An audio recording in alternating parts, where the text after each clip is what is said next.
Welcome back, everybody. Thank you so much for sticking around through that break. If you are just tuning in, we just finished covering a lot of the major NFL news that came out today, including Mike Evans' huge contract to return to the Bucks, some Russell Wilson news, him officially being designated for release as of March 13th, along with just some other minor stuff that happened over the weekend and earlier today. In this second segment, we are going to be moving into some NFL rule changes. Every year, the competition committee meets to vote on rules. Each NFL team proposes a new rule, and these are some of the rules that have been rumored to have been voted on in the competition committee. We'll get into that in just a second. But before we get too far into this topic, remember that if you would like to be an even bigger part of the show than you are right now, all you need to do is go to gsmcpodcast.net.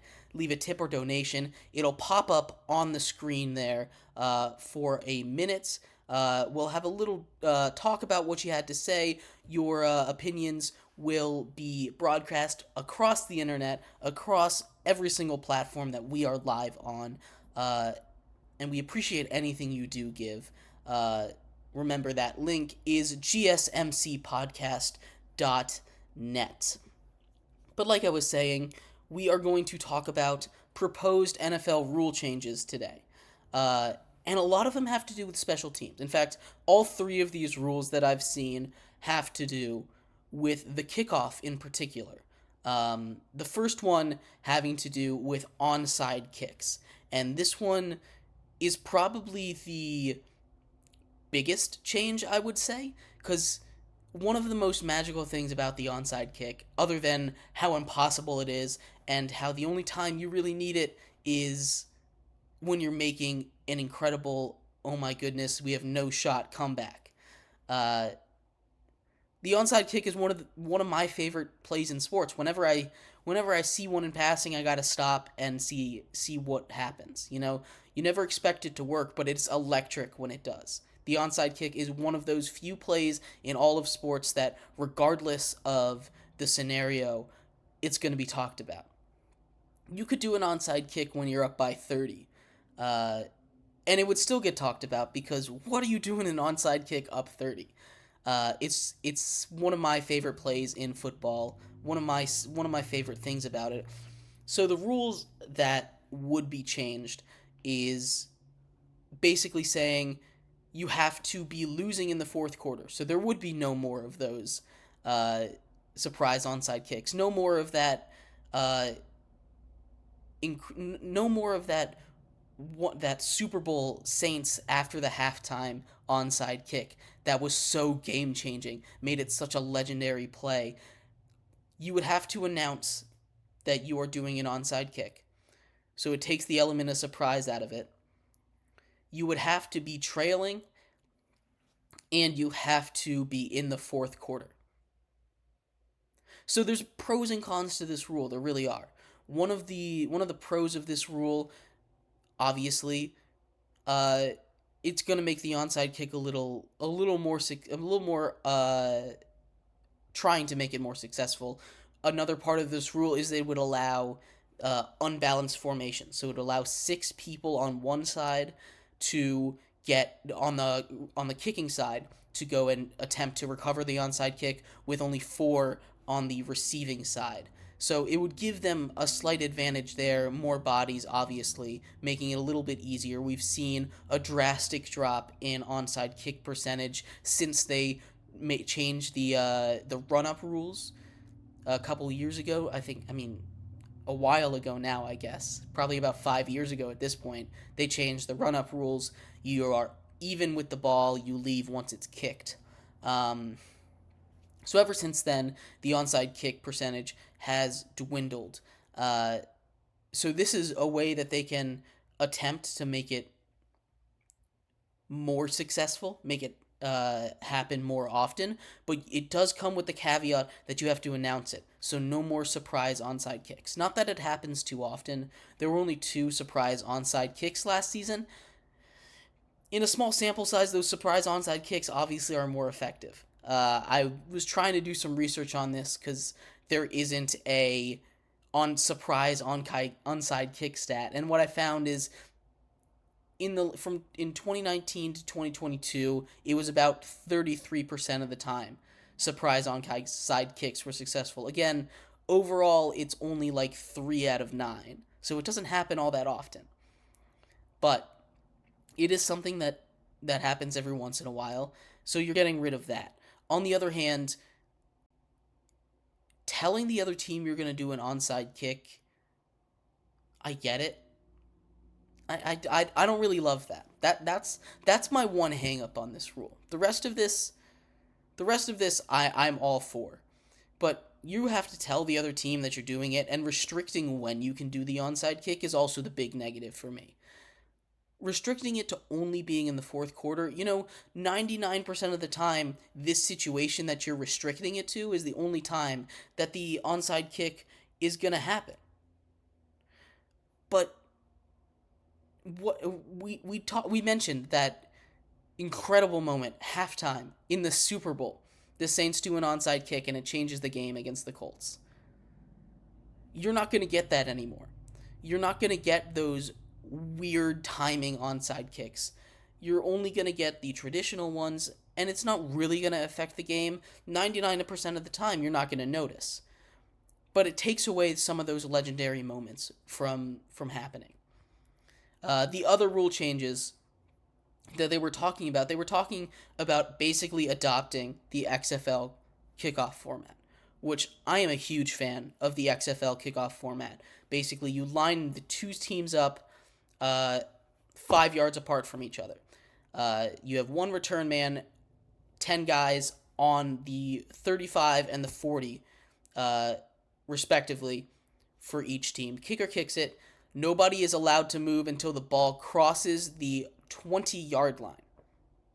So if you move beforehand, that's going to be a false start. You have to stay put until the ball crosses the target zone, which is basically just the opponent's red zone. So the 20-yard line to the goal line, that is the target zone. So no one's allowed to move until then. It makes collisions less because it's only 5 yards of run up, and it makes it more exciting. You're still not getting these massive kickoff returns. It's still super rare to get a kickoff return touchdown, and it doesn't change it too much. We've seen this rule in action before. We've seen it be put into play in the XFL, something that I personally am a huge fan of. It's one of my favorite things from that league that I think the NFL absolutely should adopt. And then the third and final rule that I have been seeing is the change in touchbacks. And this one is the most controversial one to me. I would say about 10 years ago, the NFL moved touchbacks from the 20 to the 25-yard line as an incentive to get more touchbacks. They wanted more touchbacks because the kickoff, frankly, is a very dangerous play. You have these guys full heads of steam running at you as fast as they can with momentum and how big these guys are. It is a very dangerous play. So they wanted to cut down on that. So they incentivized touchbacks. They incentivized receiving teams to take touchbacks. And that happened. There's been a huge uptick in touchbacks since then. But this rule is very interesting to me.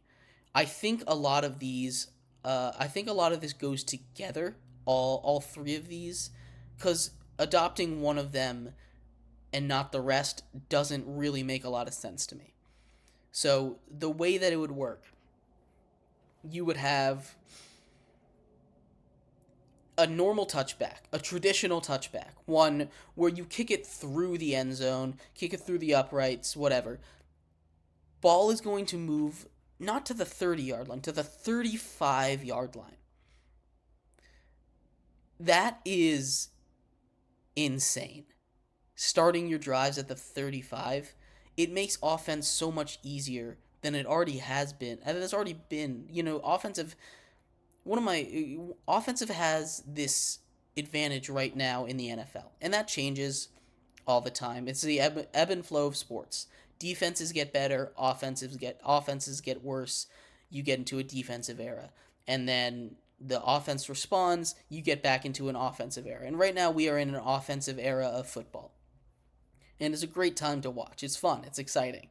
Um, but giving the offense already a bigger advantage than they already have, you you start to you start to really chip away at making it fair.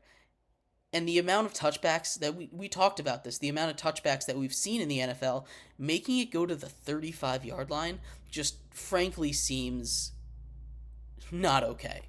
That seems like a huge advantage. Now, the one part of this that makes this really interesting to me is that if it's not an end zone touchback, if it lands after that 20-yard line and rolls into the end zone, instead of getting it at the 25, the offense would get it at the 20-yard line, the traditional touchback spot where it was before. And that kind of makes a kickoff a skill game. You're not booting it as far as you can to avoid a return. You have to target practice, really. You have to get more specialized with your kickoffs, and I think that could make it really interesting. Although penalizing it to the 35 for an end zone touchback seems a little harsh to me. I would have maybe made it the 30 at most. The 35 is crazy, quite honestly. But yeah, I'd love to know what you guys think here of these new NFL rules. Again, that new touchback rule, 35 or 20, the XFL kickoff being adopted, and the new onside kick rules only in the fourth quarter, only when you're losing and you have to tell the other team, but it does allow that unbalanced formation. So I'd love to hear your thoughts on some of these kickoff rules, what you would like to see adopted, if you like the way the rules are, if you'd like to see any changes, let me know in the comments here. But in our next segment, we are going to transition out of the NFL. We are going to move into some basketball talk. LeBron James hit 40,000 career points. Caitlin Clark became the NCAA all-time leading scorer. So we are going to talk a little bit about scoring in basketball, some records that are still there to be broken. You might think there's none to be broken for LeBron James in scoring, but there's still one standing. So stick around on Sports by GSMC Podcast Network. We will be right back.